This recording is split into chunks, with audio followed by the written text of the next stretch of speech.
بسم اللہ الرحمن الرحیم۔ شروع اللہ کے پاک اسم سے جو رحمان بھی ہے اور رحیم بھی۔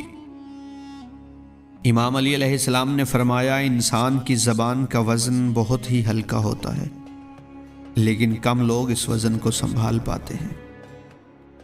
جو انسان اپنی زبان پر قابو پا لیتا ہے تو دنیا کے لوگ اس کے قابو میں ہونے لگتے ہیں، اور جو انسان اپنی زبان پر قابو نہیں رکھتا تو اس کے اپنے بھی اس سے پیچھے ہٹنے لگتے ہیں۔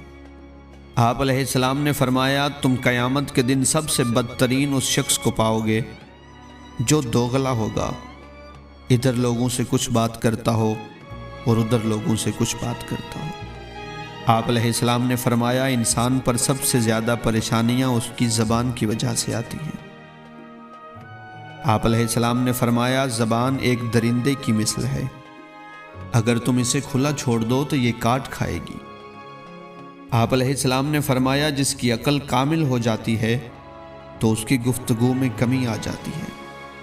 آپ علیہ السلام نے فرمایا، اللہ کے نزدیک سب سے عظیم خطا جھوٹی زبان ہے۔ امام علی علیہ السلام نے فرمایا، جب کوئی تم سے رشتہ ختم کرنا چاہتا ہے تو سب سے پہلے زبان کی مٹھاس ختم کرتا ہے۔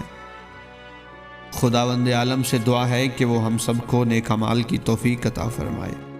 اگر آپ کو ویڈیو پسند آئے تو ویڈیو کو لائک اور چینل کو سبسکرائب کریں۔ ملتے ہیں اگلی ویڈیو میں۔ اللہ حافظ۔